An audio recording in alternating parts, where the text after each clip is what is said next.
Bienvenidos. En esta guía vamos a ver la parte 2 de la evaluación formativa de lógica y epistemología. Básicamente, esta parte 2 se va a basar en lo que es la lógica simbólica. La lógica simbólica es una rama específica dentro de la lógica, y que es bastante reciente. La lógica simbólica, llamada también lógica matemática o lógica proposicional, consiste en la representación simbólica de proposiciones lógicas del lenguaje natural. ¿Qué significa esto? Simplemente significa que en la lógica simbólica se toma una proposición, un enunciado. Recuerdan que en la otra guía vimos lo que era una proposición.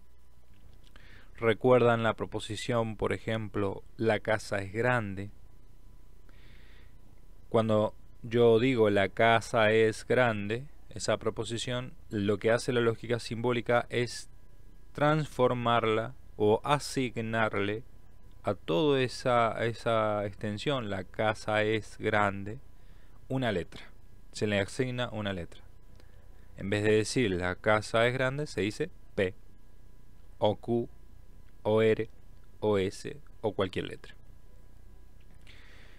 De esta forma, en lugar de representar un razonamiento, una estructura, un silogismo, en lugar de representarlo con las frases escritas, la casa es grande, la casa tiene partes, etcétera, etcétera, etcétera, en lugar de hacer eso, se ponen directamente letras. Y de esa manera se representa la estructura a modo de una fórmula, podríamos decir, como si fuera una fórmula matemática. Por eso también se le dice lógica matemática.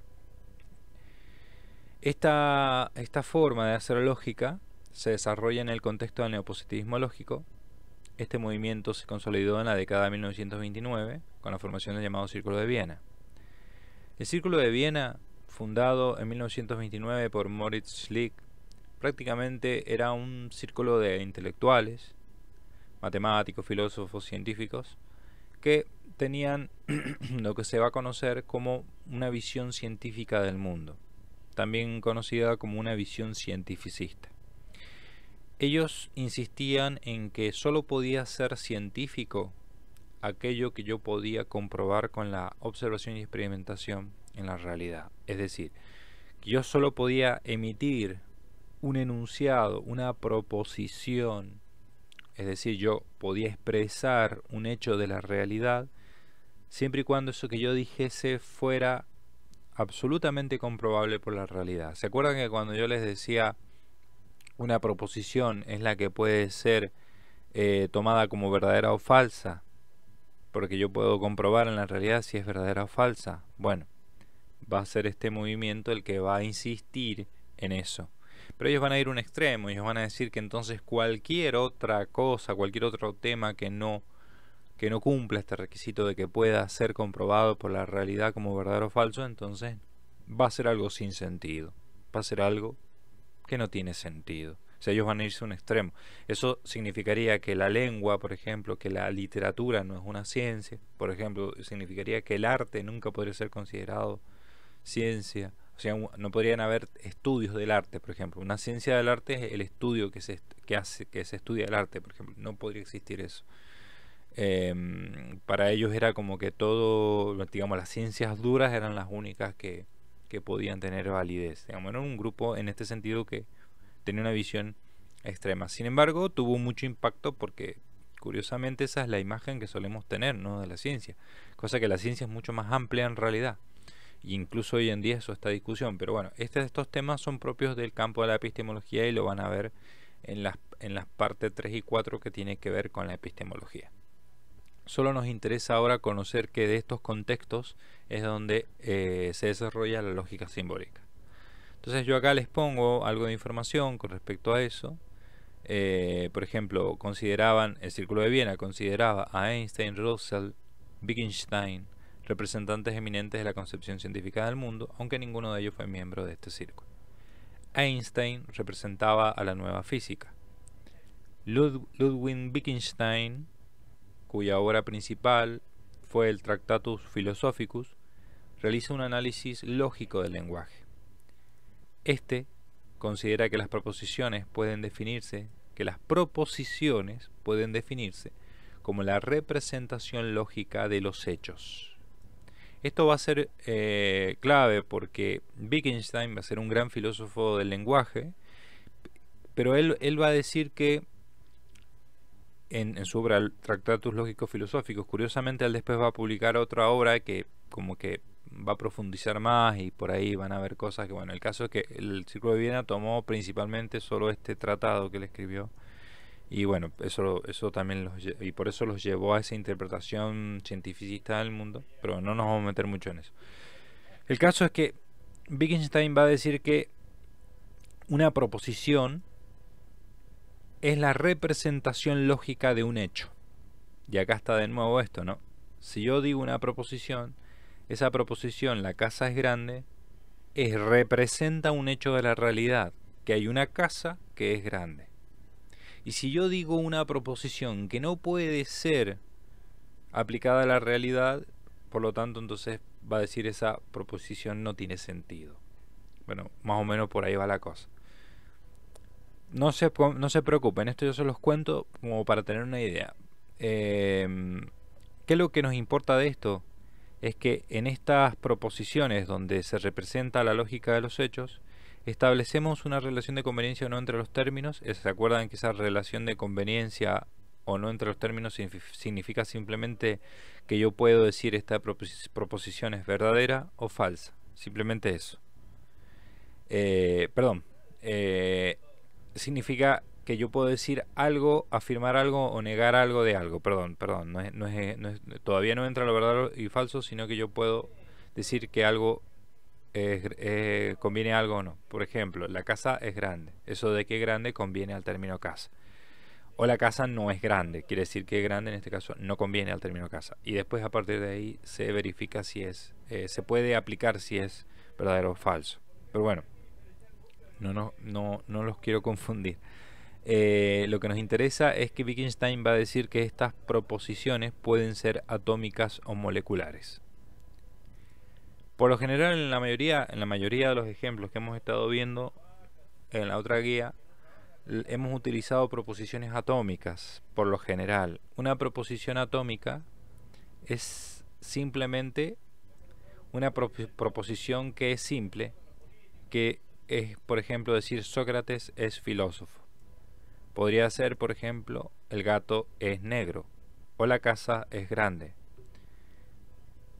Es decir algo sobre algo, pero de forma simple, decir solo una cosa sobre algo. En este caso, decir que Sócrates es filósofo. Nada más. Eso es una proposición atómica.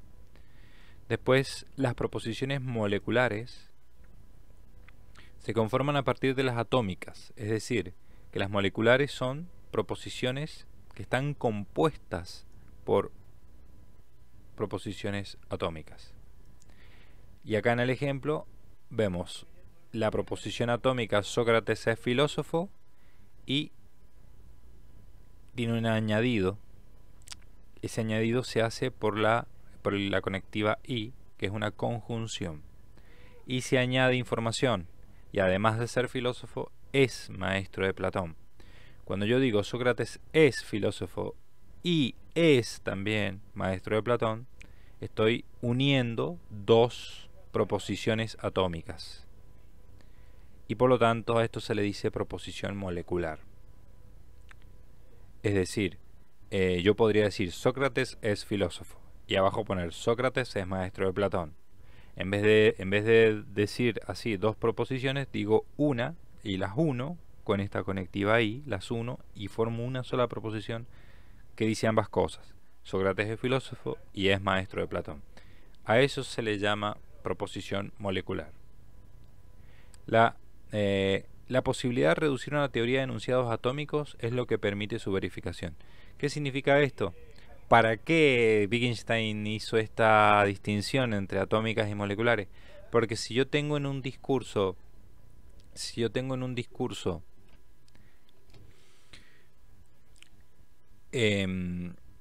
tuve que pausar un momento el video, así que no recuerdo bien qué estaba diciendo. La posibilidad de, bueno, estábamos en la posibilidad de reducir una teoría de enunciados atómicos es lo que permite su verificación. Bien. La razón por la cual Wittgenstein divide en proposiciones atómicas y proposiciones moleculares es porque es más fácil siempre comprobar con la realidad una proposición atómica. Entonces, si yo digo Sócrates es filósofo y además es maestro de Platón, yo tengo que descomponer esta proposición molecular y comprobar primero. En este caso es algo histórico, así que uno puede ir a buscar libros de historia, por ejemplo, y comprobar que sea cierto, que sea verdadero que Sócrates es filósofo. Primero compruebo esto y después compruebo esto, que también es maestro de Platón. Básicamente es para eso. Dividir en un discurso, digamos, en un discurso, analizar un discurso y extraer de ahí cuáles son las proposiciones atómicas me permite que la tarea de verificar si es cierto, si eso es verdadero, sea más fácil, digamos. Es simplemente eso, es por eso. Luego, Bertrand Russell, que fue un filósofo también, intelectual, matemático, efectúa una transformación en la lógica.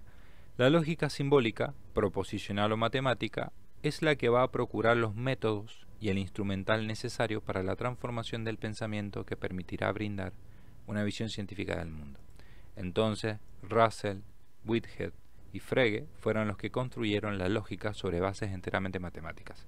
Estos serían los que dieron origen, digamos, los que establecieron definitivamente la lógica que vamos a estudiar en esta guía. Acá les he puesto actividad 1, unas preguntitas en base al texto que hemos leído, así que no creo que tengan problema en responder. Digamos, esto es leer el texto y analizarlo, digamos, hacer una comprensión de texto y responder. Me imagino que ya el profesor de apoyo les dirá si pueden contestar detrás de la hoja o si tienen que hacerlo en una hoja aparte, con que diferencien bien que es actividad 1 y luego ponen A, B, C. Bueno, ya con eso se entiende que han respondido estas preguntas. Bien.